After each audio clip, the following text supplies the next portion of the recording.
The sun rose quietly over the city, its streets beginning to fill with the rhythm of daily life. People moving, people shouting, people surviving in their own ways. The market was already alive, vendors setting up their stalls, buyers scanning for freshness. And fairness, sounds of footsteps mixing with distant voices, and the occasional honk of an old car in that ordinary crowd. A man walked alone, dressed in plain. Worn clothes, his shoes dusty, his head slightly lowered, a mask covering his face, not a mask of decoration, but one to hide his identity. His eyes moved sharply, absorbing every detail around him. His steps were soft, almost calculated, but his heart was heavy and full. He was not here to be seen.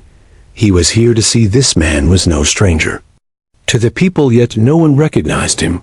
He had decided to walk among them without guards, without cameras, without notice, for he had a question burning deep inside. What do my people truly think of me, of this government, of this movement, and this revolution I have vowed to lead? Are they with me, or are they simply surviving beneath a system that still needs cleansing? He turned into a narrow street with a scent of fruit mixed with the dust of the earth. A man in his 50s was arranging apples, oranges, bananas with care under a faded umbrella, his hands rough, his clothes soaked with morning sweat. Traore approached him, slowly greeted him with a calm hello, and asked him the price of a few fruits. The man looked at him, smiled faintly, and gave the rates. Traore looked surprised and replied that the prices seemed a little too high. The fruit seller sighed and nodded. He said, "Things are better than before, but still not as they should be." He said, "The president is a good man. He speaks like one of us, and he tries to clean the system. But some people in power still play their games. They control prices. They threaten small men like me. They act like kings, even though they serve the people." Traore listened quietly, nodding slowly. He asked the man what he thinks about the president personally.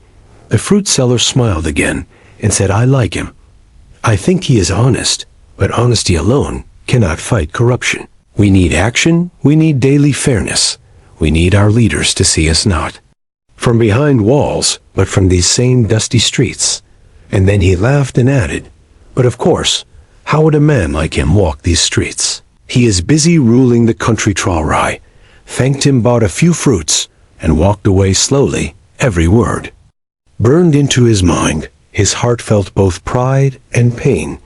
Pride that the people believed in his honesty, and pain that they still suffered from the invisible hands of corruption. He turned toward another part of the city, where small businesses lined up in long stretches. He stopped at a shop that sold handmade fabrics, a proud product of the region. Inside was a young man in his 30s, managing the counter with care.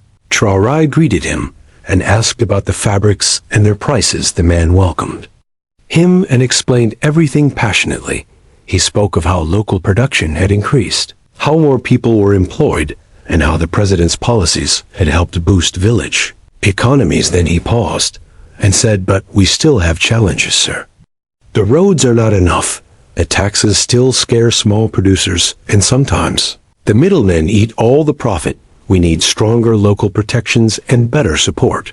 And sir, let me say this, I would love to meet that president one day and thank him myself. He is young and bold like our dreams. I hope he keeps walking this path and does not become like the old men who only spoke and never acted." Traore smiled, thanked him, and moved on to another shop. This one sold pottery and clay items. Another pride of local art.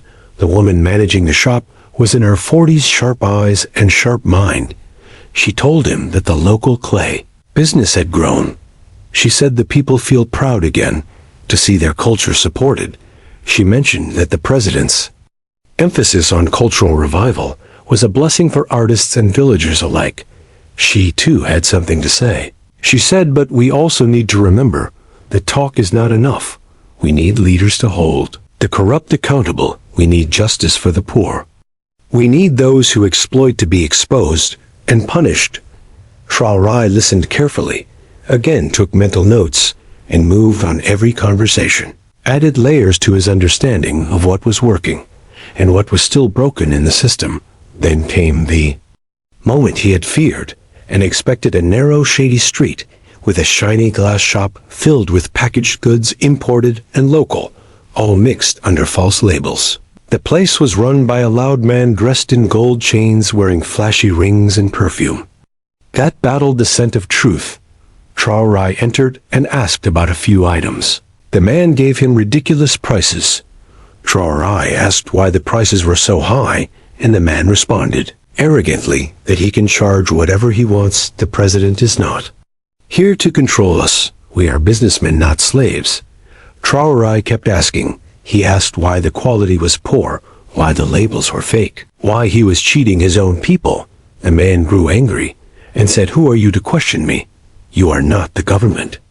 The president lives in his palace and talks on TV. He does not come to shops like this to buy for his family." Traore paused. The room grew heavy. People nearby sensed something was happening. Traore slowly pulled down his mask, lifted his head, looked the man directly in the eye. Silence exploded like thunder. Gasps filled the air. Someone dropped their phone. Someone whispered, "The president." The shopkeeper turned pale, his lips shaking, his eyes refusing to believe what stood before him. Ibrahim Traoré, the president of Burkina Faso, standing in his shop, exposing his lies, his greed, his arrogance, not with cameras, not with speeches, but with truth. Room froze, and then the people started gathering. Some stepped back, some came closer. Traoré looked at the man and said, "You mock the people who feed you. You cheat the land that gave you your bread. You abuse the trust of your brothers and sisters. You think leadership is weak because it chooses humility over fear today.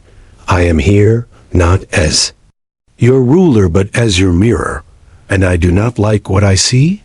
He called nearby security, who had been hidden, and ordered the man to be arrested for fraud and deception. People began clapping, not because they enjoyed the fall of another man, but because they saw justice with their own eyes, because they saw that their leader walked among them, because they saw that lies would not be tolerated, even in the darkest corner. Traoré then stood before the crowd. He had not planned to speak, but the moment demanded it. He raised his hand, and the people grew quiet.